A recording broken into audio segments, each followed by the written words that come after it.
How has that love of storytelling shaped your approach to the way you think about data trends? Storytelling is by its nature human-centered, and data is by its nature human-centered. Each of the data points is a human being. Each of those trends are behaviors of human beings. I think understanding the humanness of the data that we're looking at is absolutely critical.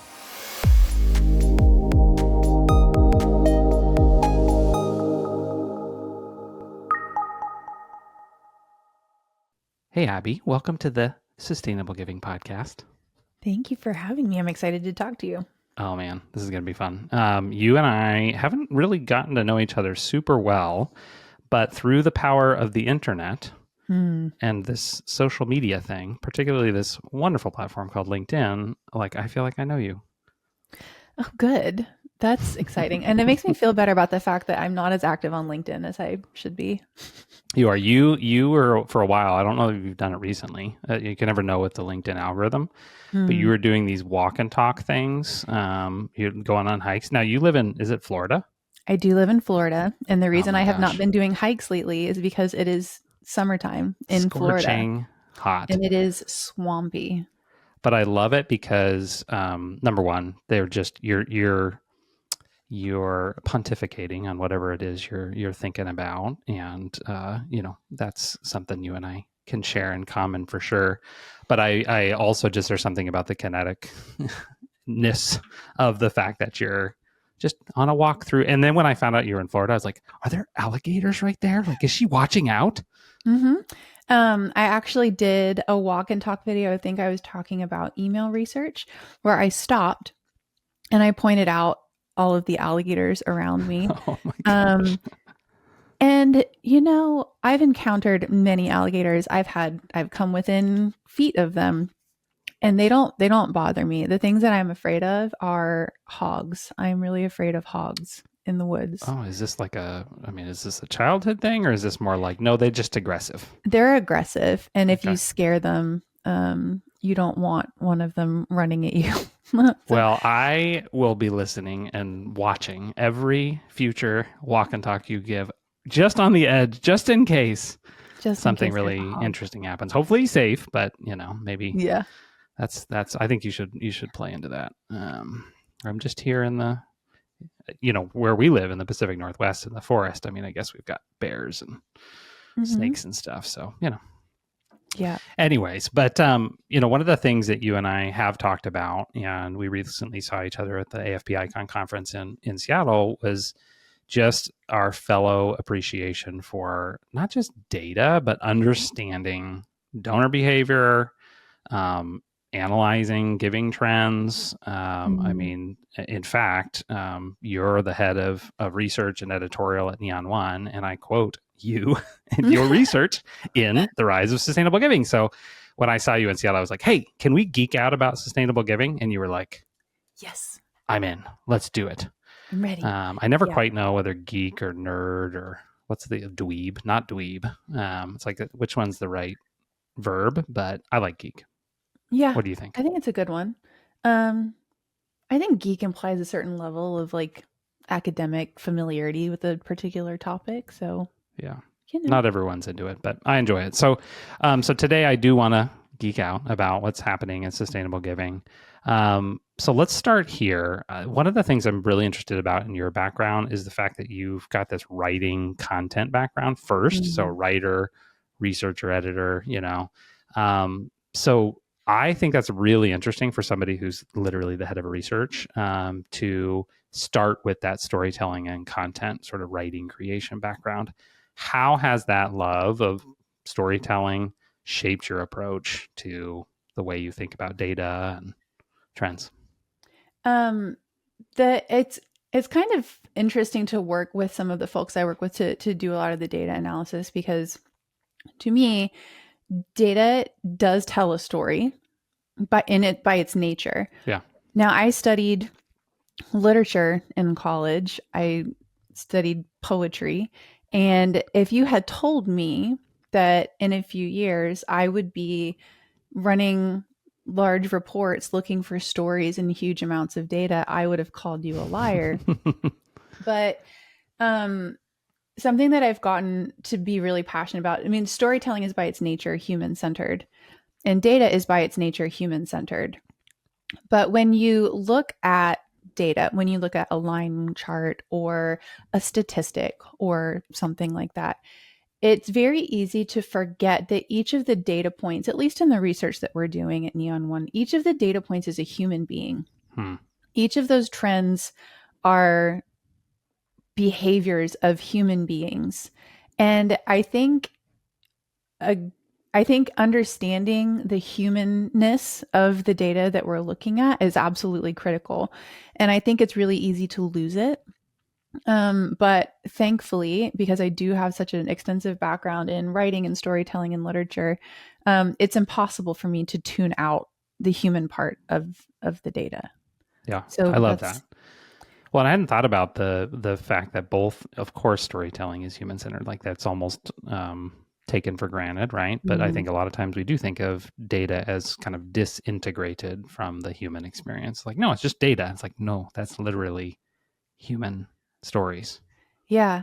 So when we look and say like, oh, the average first time gift is around $200, like that's not just a base statistic. That's thousands of people sitting down with their credit card and deciding that they're going to give $200 to a cause. And I think it's beautiful if you can remember it. I think it's hard to remember it.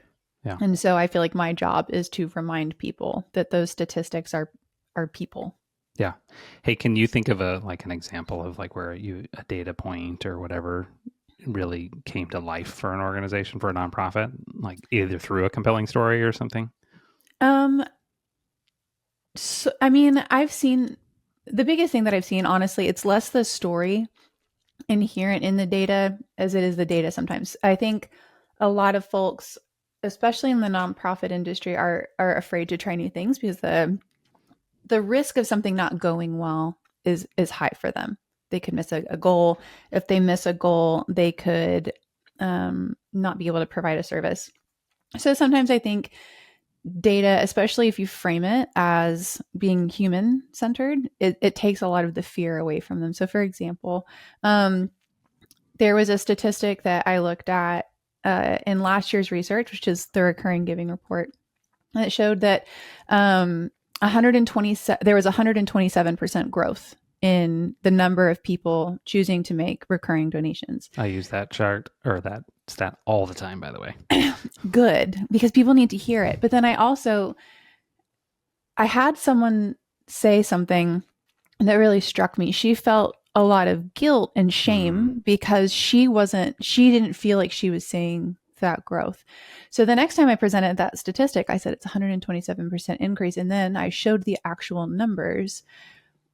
At the beginning of the 5-year period, the average nonprofit had 11 recurring donors. And at the end, they had, I think it was 25.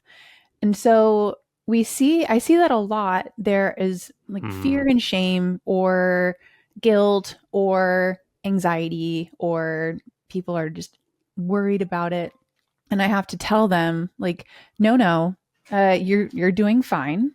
The data, these are people who are choosing to support you. Just remember they're people, they're humans. And I think when nonprofit fundraisers in particular hear those numbers, like 127% growth, they hear us talk about donor bases, like it's easy to forget that, like, it's easy to forget the people. So I say 127% growth, and they imagine a faceless mass of people who are choosing to support their favorite causes. And it's easier sometimes to remind them, like, listen, this is 11 people who, again, sat down in front of a computer or picked up their phone and they made this choice. And some other patterns that I've seen, or other stories that I've encountered, were just little things. When we did the recurring giving research, part of our research was a sentiment analysis of around 100,000 notes that donors left for the organizations they were supporting during the donation process. Oh, wow. Okay.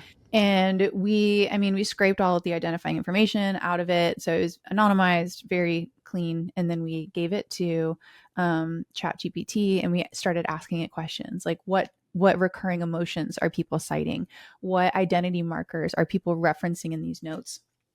And I think that is a really useful way for researchers to humanize the data that we're talking about. And I think if you're a fundraiser and you're worried about asking your supporters to make that kind of gift, just saying like, no, listen, people are sitting on your donation form, pouring their hearts out, explaining why they're choosing to give in such a significant way.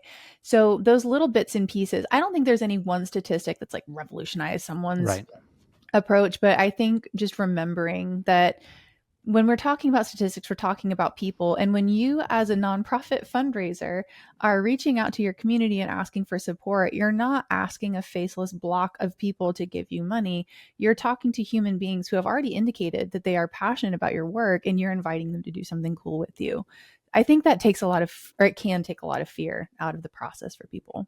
Yeah, and it humanizes them. I mean, that's the piece is they're opening their wallets technically in that moment, but that is an evidence of a heart change. Absolutely. Absolutely. So good. So, I love what you said about, taking that percentage growth, which I love a percentage growth, especially if the numbers are small. You're like 8,000%, But the reality is, number one, that is the truth across the aggregate data set. You saw in 5 years, 127, I think it was 0.3% of the number of donors giving on a recurring basis. And I think that last piece about, let's talk about what your numbers are, because I always encourage leaders, benchmark yourself against yourself. Yes. Because as much as I love to talk about Charity Water with the best of them, and they are a lot of lessons we can learn. And I write about them and other organizations that have created some significant scale around their recurring giving program. It's really about, where are you today? Because the way I like to say it is, you can't get to where you want to go until you understand where you are today. And if you're at 11, own that, understand that, actually report on that.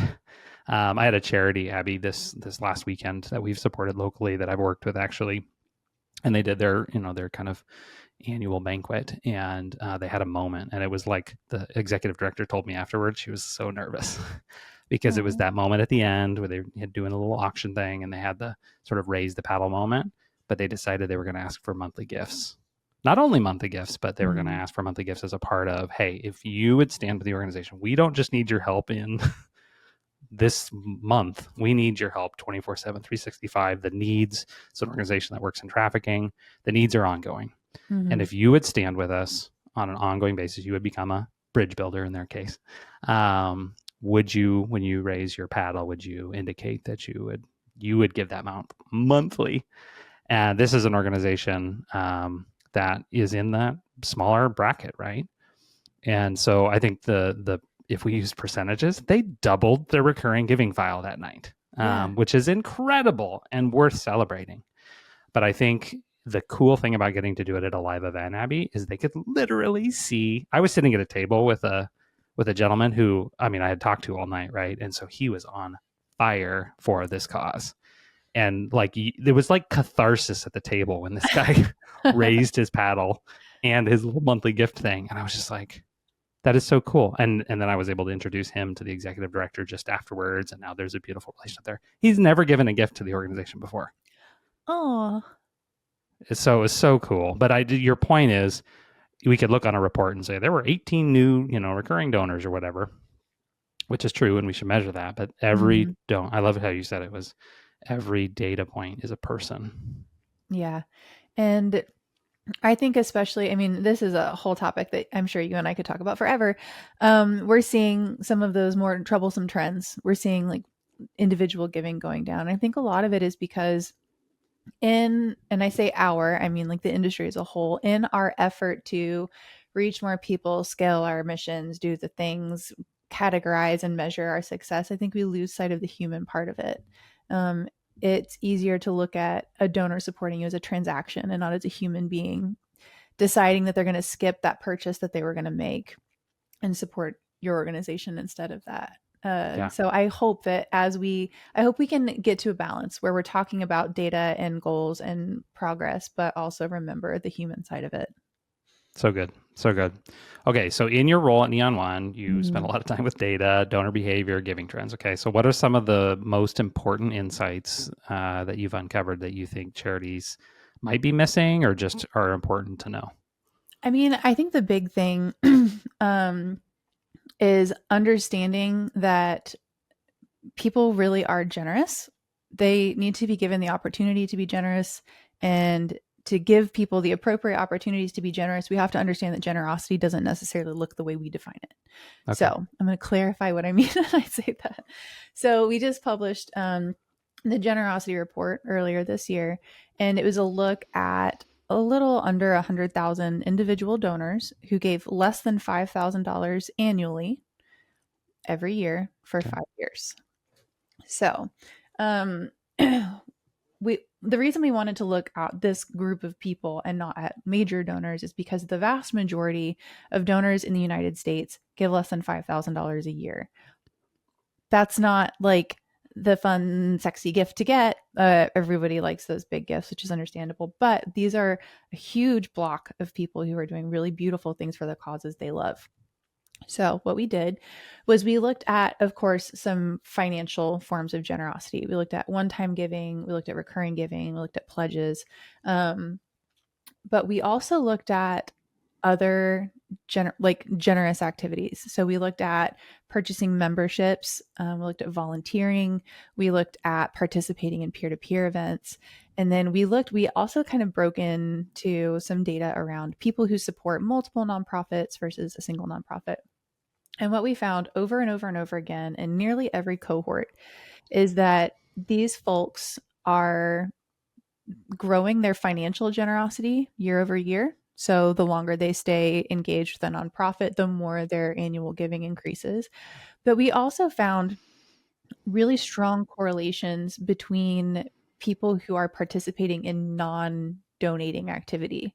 So as people attended events, volunteered, or participated in peer to peer events, their annual giving increased at rates higher than the benchmarks we set for the whole group. So Okay. when we see headlines saying things like individual giving is going down, donor retention rates continue to fall, those are all true.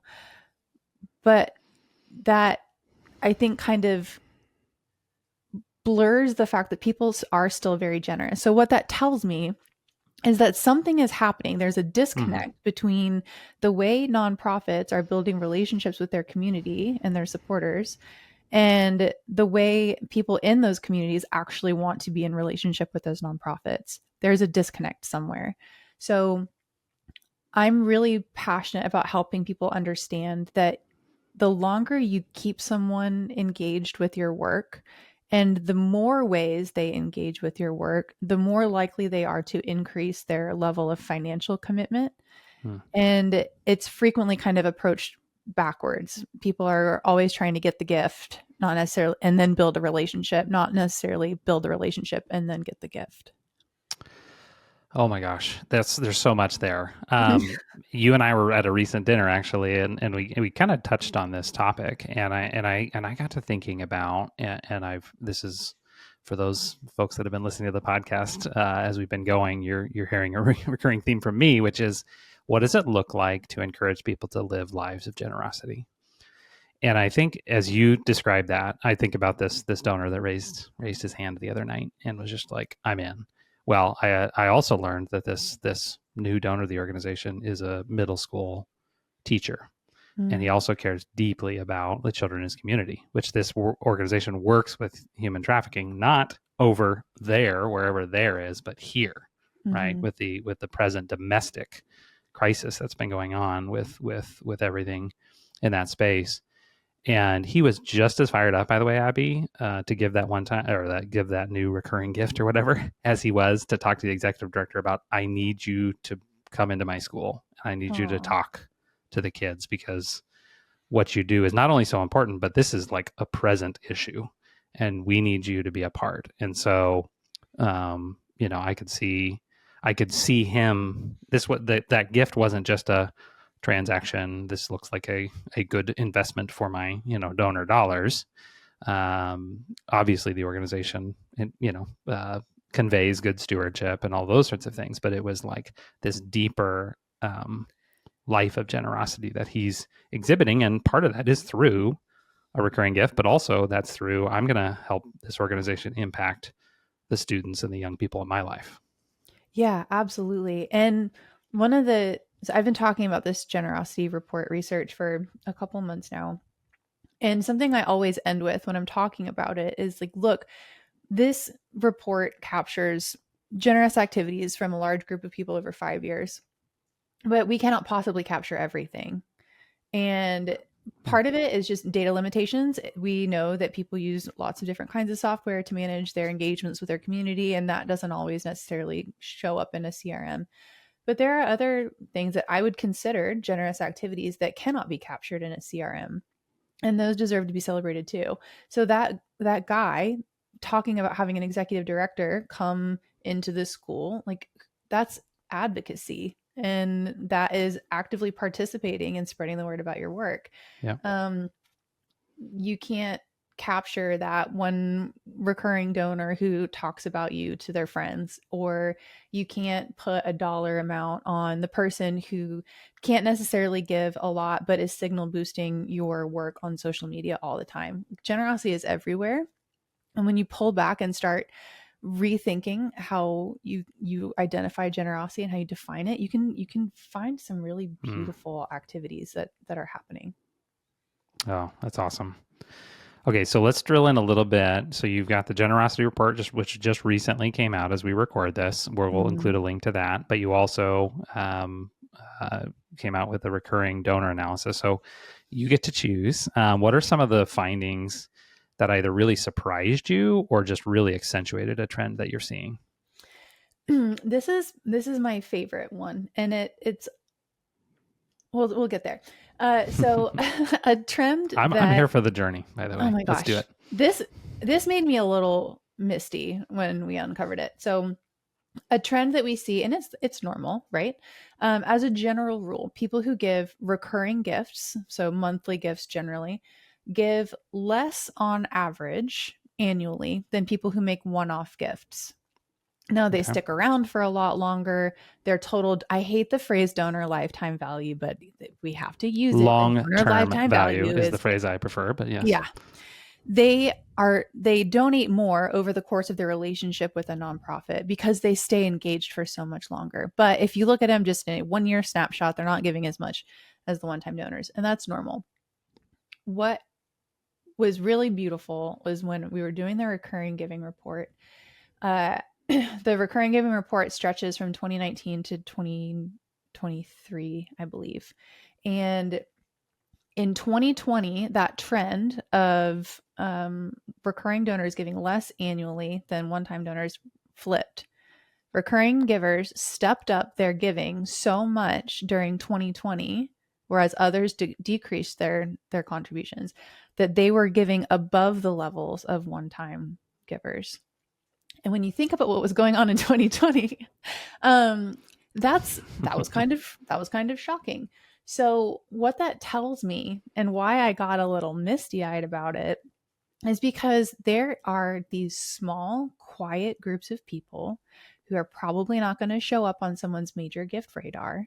They may not even show up in the mid-level donor lists, who, when they see a need, stepped up during an extremely unsure, tumultuous time and gave far and away more than other people. And that was stunning to me, to the extent that I sent it back and I was like, that's something's wrong. Like that can't be. This does not invert that doesn't overnight. Work. But no, they really stepped things up so much during that period that they flipped a 5-year trend for a year. So that one, I mean, that beauty of that aside, what that also indicated to me, and this is something that I know you and I think have talked about, people are willing to give in really remarkable ways, financially and non-financially, if they are asked. And we saw some really beautiful trends in 2020. I think the reason people were giving so much in 2020 is because nonprofits were being much more proactive about communicating need and asking. If you've been listening this far, then it might be safe to say that you're looking to grow sustainable giving at your organization. You might have been following trends and noticed the growth of recurring and giving across the sector. You might also be frustrated with the lack of growth in your own program, or you might be growing and have a sense that there's more opportunity to be tapped into. In any case, you are in the right place. The Sustainable Giving Growth Blueprint is a guide designed to help organizations cultivate a thriving recurring giving program. This blueprint outlines 7 essential steps that will empower you to navigate the journey towards sustainable growth. Get started by downloading your blueprint today at sustainablegiving.org. You'll gain valuable insights, practical strategies, and actionable recommendations to unlock the full potential of your recurring giving program. Again, you can get that blueprint at sustainablegiving.org. And I wonder if I hadn't thought about it this way. We all know 2020, like this is definitely where were you when kind of moment. I remember March 16th. But the thing I think about, and this is very fascinating. I want to check you on this. It's data informed, but this is also just sort of a gut, right? One of the things that I've noticed is that over time, as new technologies or new consumer habits start to emerge, we see fundraising or generosity tend to lag those. And not because they're behind, but because it's first the consumer habit that sort of sets the pattern, and then the generosity habit then can fill that pattern. So the easy example I used multiple times on this show and in other settings is digital, particularly social media fundraising. I remember, I'm old enough, Abby, that I remember the original digital fundraising, which was like people wouldn't put their credit cards in online, and it was like, I'm not going to give online. That's sketchy, Oh, yeah. So thanks to Neon One and others for actually making that not sketchy. But so then this consumer habit, I started to buy things online, and then I was able to give online. Same thing with social media. Early days of social media were not about fundraising. Like it was only engagement and, pictures of your food or whatever. Right. But as people became more consumption oriented with social media, over time, generosity followed. We're seeing the same thing with the subscription economy, which is why I wrote a book on how this has truly transformed the game and made recurring giving more accessible to more charities than ever before. But I want to circle back to your point about 2020. And I hadn't thought about it this way, but in 2000, and it was, I think, 2008, maybe 2009, there was a moment that was the catalytic moment, in my opinion, for generosity with regards to social media. And it was the Haiti earthquake. And up until that point, I remember, because I was advising clients at that point, it was like, Facebook, social media is not really a good fundraising channel. It's a good engagement channel. But a couple things happened. We had the consumer, habit.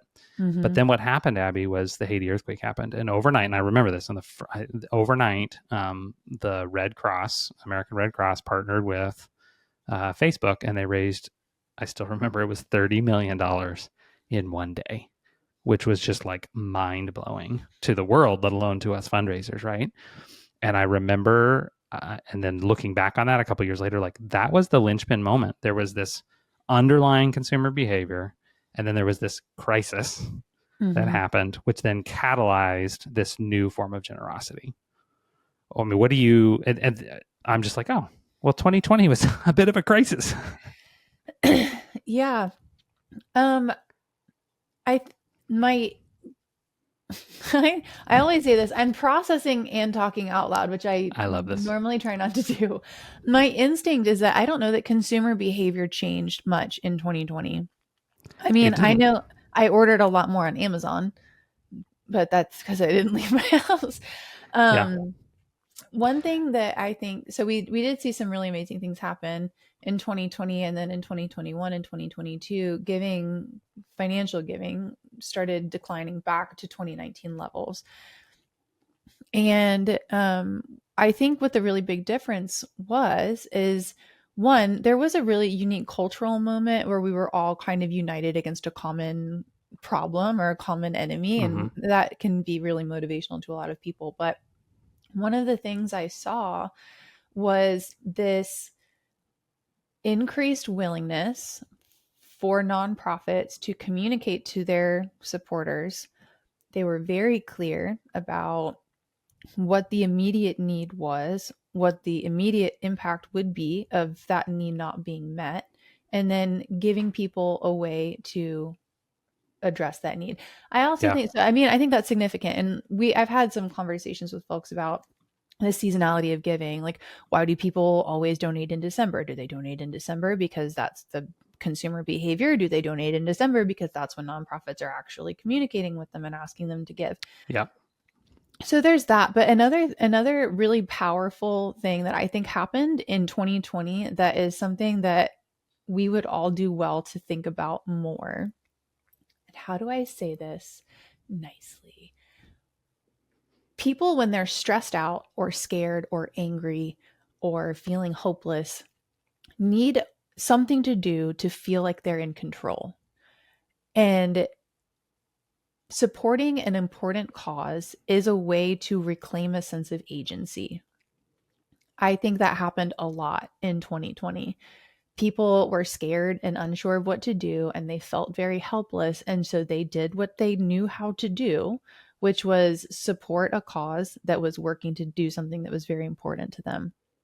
And I think that taking the approach, if you're a fundraiser, taking the approach of not asking someone to like deign to give to your organization. Like, you're not inconveniencing your supporters when you're asking them to make a donation.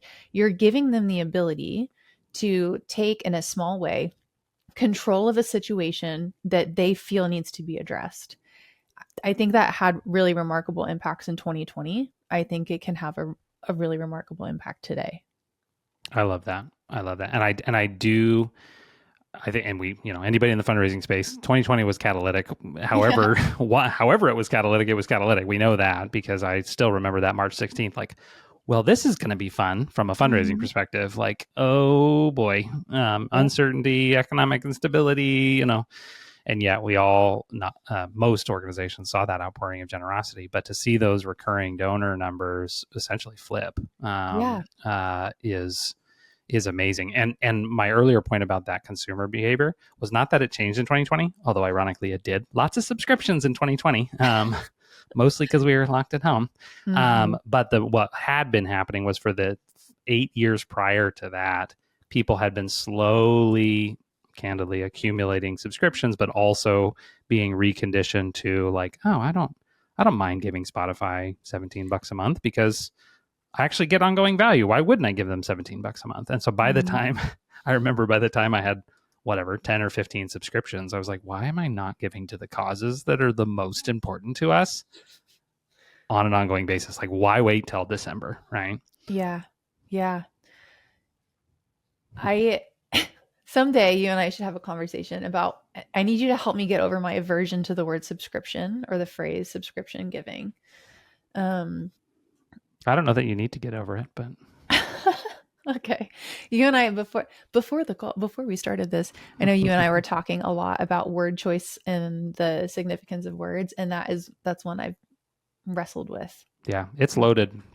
And every time I say it, because I generally talk about sustainable giving, Mm, because I think the most accurate, you and I love words, the most accurate term for the actual technical thing we're talking about, I believe, is recurring giving. It's the thing yeah. that recurs on some sort of frequency, right? But from a like a cultural perspective, that's the reason Mm, I camp on sustainable giving, because it is totally. totally about the sustainability of Yeah, organizations. absolutely. Um And I think, I don't know, I was having an interesting conversation with someone recently. I'm a millennial. I think they're technically Gen Z. Not a lot of disposable income, but they were talking about, it's kind of similar to you. Like, I pay for Spotify, I pay for Netflix, I pay for all of these things. Why do I not do that for the organizations I love? And they referenced it as a way to give sustainable support, but also to give significant amounts over time instead of doing it all kind of at once. Yeah. Um, which I would love. I mean, in the recurring giving report, we were able to glean a little bit of information about people's motivations when we were looking at those notes. But one thing I say all the time is that data is often very good at telling you what happened, but they're not good at telling you why it happened. And I would love to know how many people Oh yeah. love the idea of being able to make a significant financial impact on or for the organizations they really love in a spread out way. Um, I would love to know how many people approach it that way. Yeah. Well, and I've certainly, as I even think of my own personal giving habits. Most of the time, it's that's not been in like our consciousness, but there have been some times where it's like we're trying to accomplish this really, especially when there's a really big need. Mm-hmm. It's like we're trying to accomplish this thing, and it's going to take years, but we're fired up enough about it, and I'm like, well, I can commit to that. Over the next 3 years, I can commit to blank. Yeah. I saw this with some of the recurring giving patterns candidly around the election. It was really interesting seeing. I don't do a ton of that kind of fundraising, but there were several candidates that did weekly recurring donations. Did you see that? Mm-hmm. I did. Yeah. I thought it Yeah. was I got a so lot of smart. those. We tend to, and again, there's a reason I don't use monthly giving because it's not. It's the majority of giving today that's on a recurring basis is monthly. But the truth is, if you can get somebody to commit to a weekly gift, which makes a lot more sense when you have, whatever, three weeks to go or 3 months to go for an election. If you do a monthly gift, that's 3 gifts. Yeah. Do a weekly gift, that's 12 gifts, right? Yeah. And so that is fascinating to me. Yes, I love that you called that out because I I've also had to do the disclaimer like I'm talking about like most recurring gifts are monthly, but not all monthly or not all recurring gifts are monthly. Yeah. And I was fascinated by those appeals. I got several for weekly contributions, and I would love to know what the results were of that. Yeah, we need I remember it was especially the Obama campaign way back. The first one was like studied.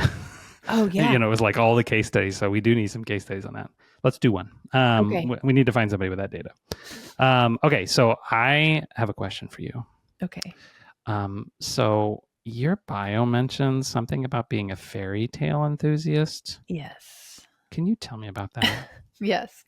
Um So how this you did say you wanted to geek out. So Let's do it. when I was in school studying literature, I got really passionate about understanding the concept of meta narratives. Does the word meta narrative mean anything to you?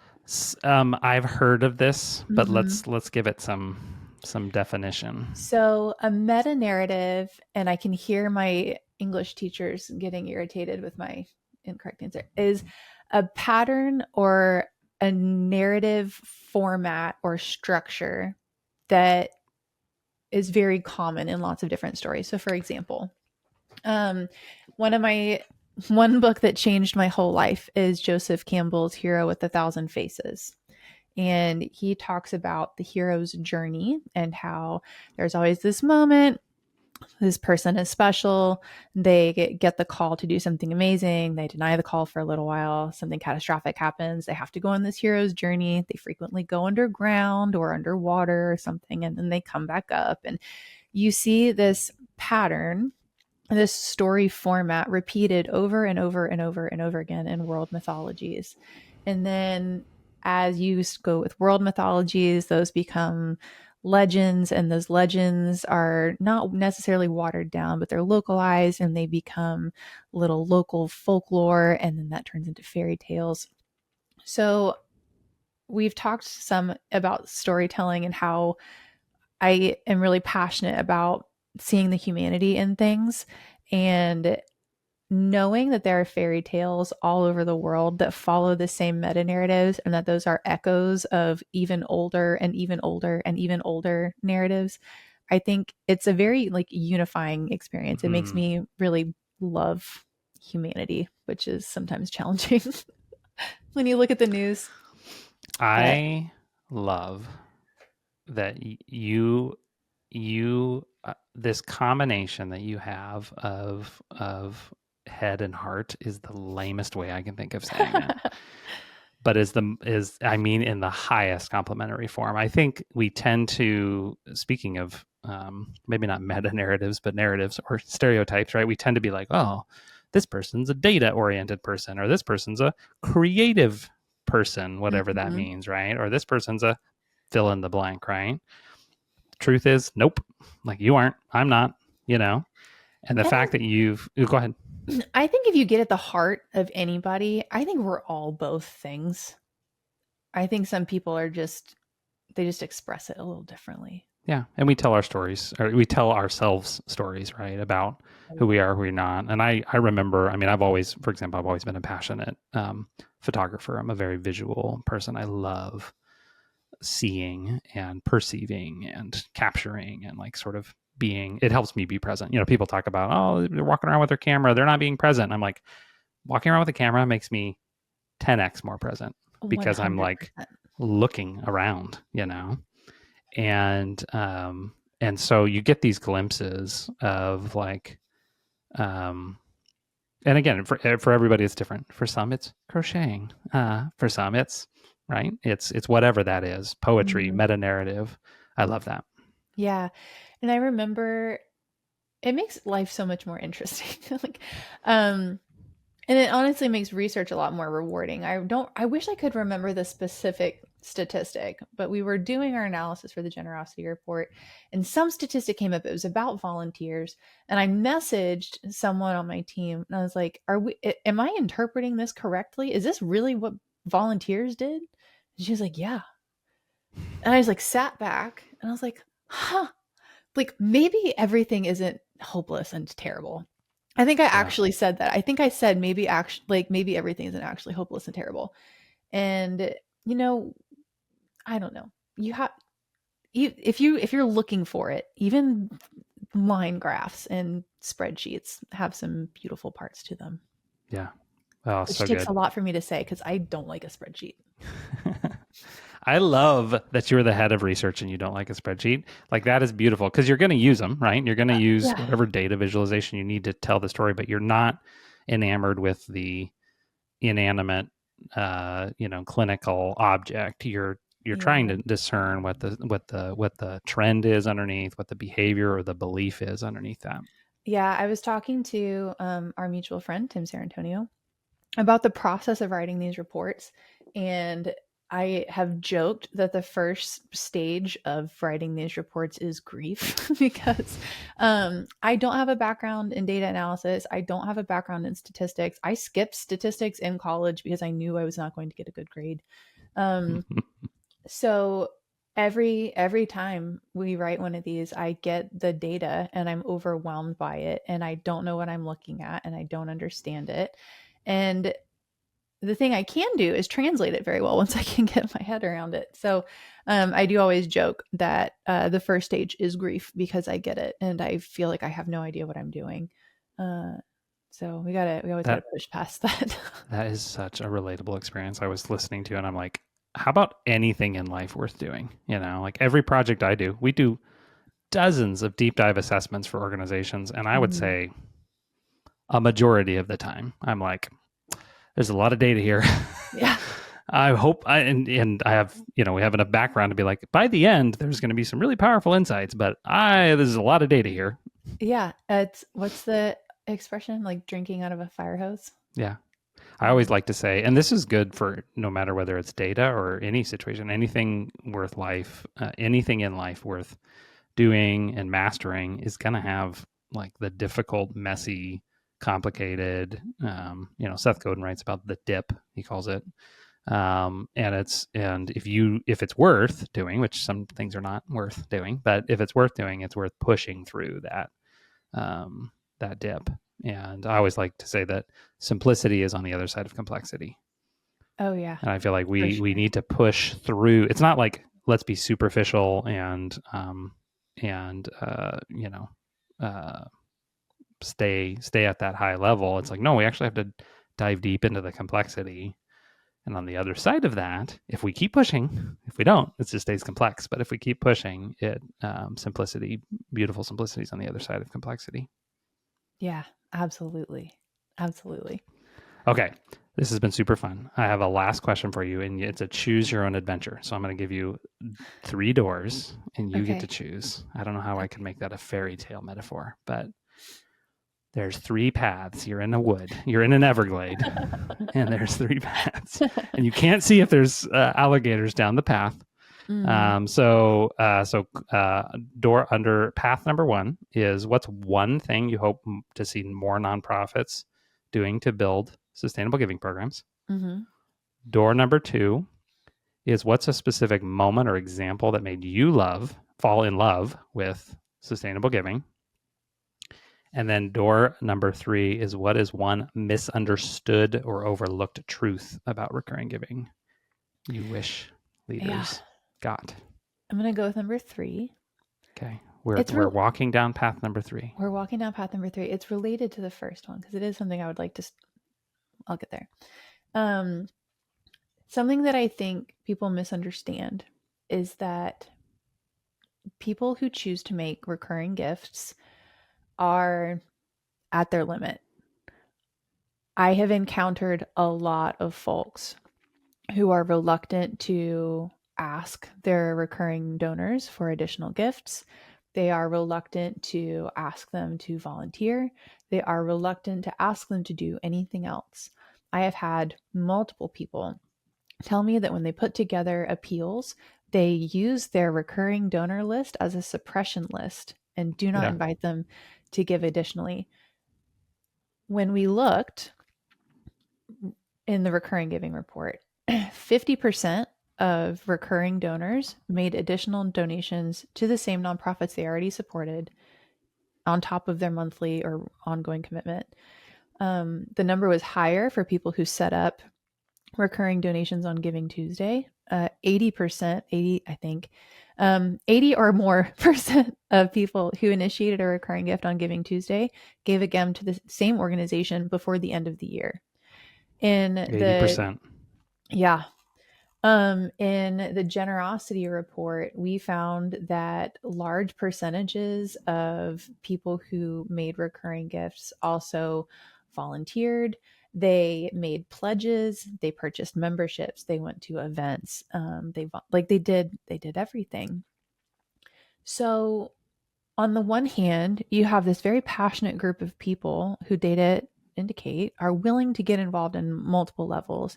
And then you have fundraisers who are worried about asking them to do anything else. Or I don't like saying asking. You're inviting them to do something else.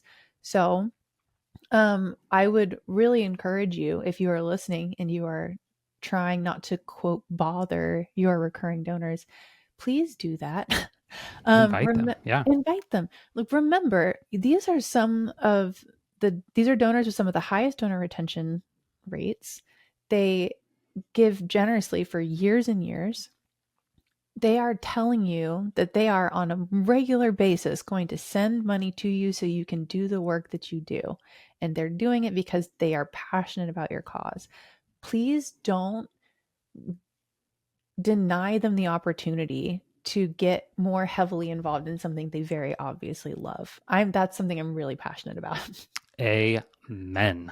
That is a great way to end the show. Your recurring donors are the most engaged, and it would be lovely to see that literally against all other types of audiences. But they are the most engaged, the most into the cause. I think of this gentleman at the auction the other night. Right? It is not only great for the program, but it is so powerful for his soul even to engage in, okay, let's get the caseworker into the school to tell to talk to the kids. And that only, number one, helps accomplish the mission of the organization, but it also will bless him, right? And it's a part of that opportunity. So here, as they say. Totally agree. Let's do more of that. Yes, let's do it. Awesome. Okay. Well, thank you, Abby. Thank you for leaning into, bringing your literature and your poetry and your creativity and your meta narratives into this sector. I love this because I followed your work for a while. You and I've talked occasionally, but to actually understand a little bit more of the backstory, it's going to be so fun. I look forward to the next walk and talk. Oh, yes. Good. When it's, in the middle of the night and it's not hot. I've been thinking about going out as long as it's not raining, because hiking wet and hot is the pits. I'll do one or the other, but both is too much. Yeah, I agree. All right. Well, thank you. Thanks for being on the show. Absolutely. Thank you for having me. It was really fun. Thanks for tuning into this episode of the Sustainable Giving Podcast. I hope you found the information helpful and that you're able to walk away with some powerful tools that you can use to start building a steady stream of recurring revenue for your organization. For more information about the topic and to take the Sustainable Giving self-assessment, visit us online at sustainablegiving.org. While you're there, you can pick up your copy of The Rise of Sustainable Giving, your guide to growing recurring giving. And hey, would you do me a favor?